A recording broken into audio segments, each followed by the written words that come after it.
I really believe that leaning towards another person, asking for the support, is showing what kind of strong person you are, and not leaning into your own understanding, and knowing that there is supports and there are people that do care about you.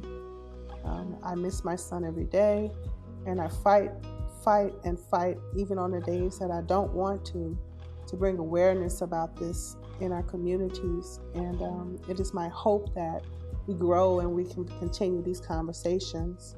Hi, I'm Lance, and this is Unsilent, a speak series by No Stigmas that champions mental health advocacy and challenges the stigmas that all too often prevent people from getting the help they need. We're so glad you're here.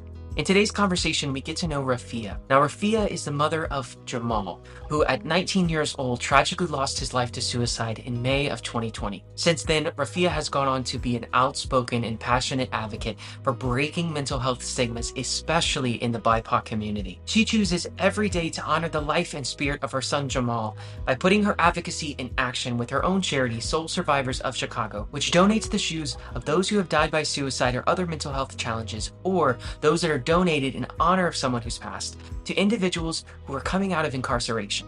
We know these conversations are never easy to have, but we thank Rafiah again so much for being so open and honest with us. And in today's final part of our three-part conversation, Rafiah opens up about preparing for life after loss, the amazing work of her charity, Soul Survivors of Chicago, in honor of her son Jamal's life, and some final thoughts about mental health advocacy, especially within the BIPOC community. Be sure to check out parts 1 and 2 of our conversation with Rafiah linked in the show notes. Now, let's dive in.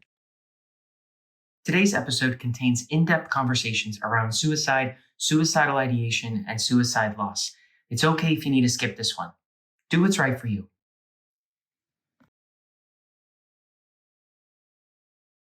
I never walked with and ascribed to um, well being.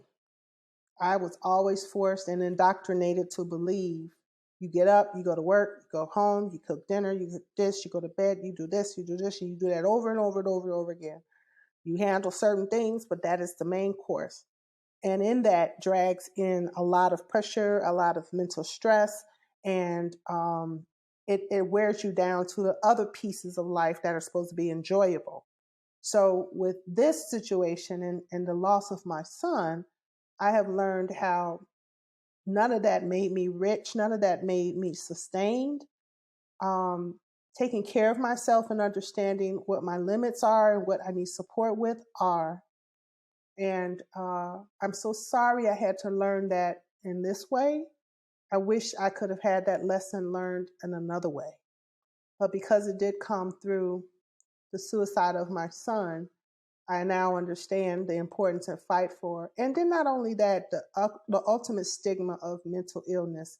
When I was on the other side of the rainbow, I thought mental illness was this a nasty word. It sounded like something that medicine and you act crazy, so as we would call it, quote unquote, and just something you didn't want to be around. And it was in the Black community, definitely somebody that was not well. And so you were gifted with understanding that, oh, that isn't me. But at the end of the day, it's so broad on what mental health is. It's not just about a simple diagnosis of a bipolar. It's something where, you deal with seasonal depression or things like grief, and having the so understanding that envelope is bigger than what you just looking in is important, and what I've learned as well. So when I drive down the street and I see somebody holding a sign, or I see someone who's having a conversation with themselves, I have a different impression than I did ever before, because I understand it a lot better now. Unfortunately, through the loss of my son, I understand it. My I think about my grandmother. She sold life insurance. She was a Black life insurance agent, female in the 1940s and 50s, and was really, really good at her position. And she said to me, back in those days, it was there were no programs, right? There's no social workers. There's nothing. It's either fight or flight. And for many people in the Black community, to have life insurance was an important thing, mainly because you're selling someone the understanding that one day you're going to get sick. That's a promise. One day you're not going to be able to go to work. There's going to have an ailment. We all are human and that occurs. And with that understanding, it was a commonality of saying that this is going to happen. In this world, with what we experience, I can promise you one thing: you will have a funeral. You will be at a funeral, and there will be some kind of loss in your life because there is no one that exists to the end of the time. And with that being said, you want to be prepared for that time because the person you love and is there for you right now does have an expiration date. Therefore, understanding the importance of preparing for that and not being afraid, and taking those days more carefully now is how you really kind of can prepare for that. And it doesn't have to be in a day, it doesn't have to be in a week, but it does have to be some conscious thought about that reality that happens. And at the end of the day, it doesn't have to be a fearful thing. It is something that can empower you. But don't be immune to it. It will crush you if you do. Grief brain is a state where you have lost the ability to bring about memories after the loss of someone specific and important in your life. It is truly living as if that a situation happened 24 hours ago and now you're in a day. And that day could be a year from there, it could be a month, it could be a week, but you have these two spaces in your life: that day and today. Everything else is like so suppressed and a lot of times has to be remembered through various triggers and cues to the point where it's like that was an important piece of my life. I just have not been able to explore it because this is taking precedence right now. So oftentimes I find myself really having to take a lot of notes and making sure I have a schedule because to keep up with the days like many other people do is not the same for myself. So, Soul Survivors of Chicago, spelled SOUL, was started after approximately 2 weeks after my son's death. And I was in his room and I just was in awe of what am I going to do and just trying to process everything. And I looked down and I saw a shoe. And I said to myself, wouldn't it be great if I could gift his shoe to someone in need with his name in the shoe and the understanding that they will be walking in the shoe of someone who no longer will be able to graduate, have his first job, make his first jump shot, meet a person of interest, all those things. So walking in purpose.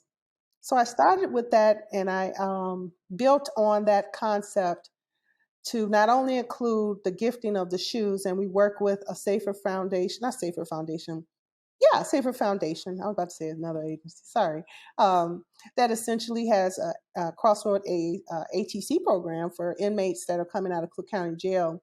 So our gift is to give that shoe to some of those inmates who are graduating, going into the public sector, and they'll be walking in shoes of not only my sons but others that's been gifted to us who have passed away from various things like trauma, suicide. The other pillar of Soul Survivors is doing the education and the advocacy in our communities, in our schools, and in our region regarding mental health and suicide and trauma and the impact of it. So I'm always speaking, invited to schools, going to conferences, standing in the local liquor stores, passing out information at the pharmacies, going to local bodega, whatever it is, to where we reach them and versus them trying to have to reach us about what this is about and what the resources are. The third thing is that we do have families and people who are impacted. So having a grief group and a We Are One support group, first and third Wednesday of every month, invites those persons who've been impacted, who are persons of color, to talk about and actually hear your story through another person about grief. And then we provide financial support. So we do a lot of fundraising and try to raise money for those families who have those non-traditional needs that aren't always covered by other organizations. For example, my cell phone's getting cut off. I need it. Can I get support? Or, my daughter's going to prom and I could really use some help with buying a, simple flower. We work with that reality that mental health and wellness is also about stability and being a support to people, and not having them to dig and have to scramble for things that would make their life feel like whole just for that day. So the financial supports are another peer of it. And yeah, we've been working and putting out information on our social media.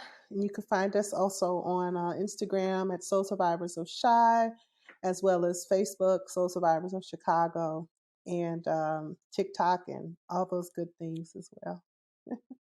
Our first request is those who have lost someone and they want to gift a shoe, with the understanding that they are all sanitized and cleaned through a sneaker cleaners, and we in essence put the name of that person and loved one in the shoe appropriately. So they are our first kind of requests, because they have the hard meaning to them. The second piece is that we do get those shoes from persons who have never worn a shoe before and want to gift this, with the understanding that this is somebody they're doing it in honor of, or because they want to gift that person with the understanding that somebody is thinking of them in their journey. So those are things that we look at when it comes to the shoe donations. Yeah. Each day brings a new opportunity. And with that opportunity, there are 24 hours in it, and it's okay to not make it that day with those 24 hours, and just knowing that you have a goal for the next. This life is tough. This life is tough. And there are times, and there are going to be more times, when we have to show our resilience. And I really believe that leaning towards another person, asking for the support, is showing what kind of strong person you are, and not leaning into your own understanding, and knowing that there is supports and there are people that do care about you. I miss my son every day, and I fight, and fight, even on the days that I don't want to bring awareness about this in our communities. And it is my hope that we grow and we can continue these conversations. And I'm leaned by the strength of Mamie Till. If anybody knew about Emmett Till and his story, 14-year-old man, little boy from Chicago that went to Mississippi, Money, Mississippi, and was accused of, you know, whistling at a female, and was hanged and brutally beaten. What Mamie Till did was expose her son in an open casket to the rest of the world about what are the injustices that went on with her son. And it took many years before that crime was even, solved, and it still hasn't been. But I lean to her strength of opening the door. So for those of us who are out here in the struggle and really trying to make awareness, just like yourself, Lance, I applaud you for exposing and giving these opportunities for us to have these conversations, because they're so needed, and we strengthen we're on the backs of others. So I just look forward to seeing how this grows, and thank you for your time. To go beyond the show, be sure to connect with us on all social media platforms at No Stigmas, and you can always reach out at nostigmas.org to connect with us and see how we can team up together to champion mental health equity for all. Remember, to break these stigmas, we must be unsilent. We'll see you next time.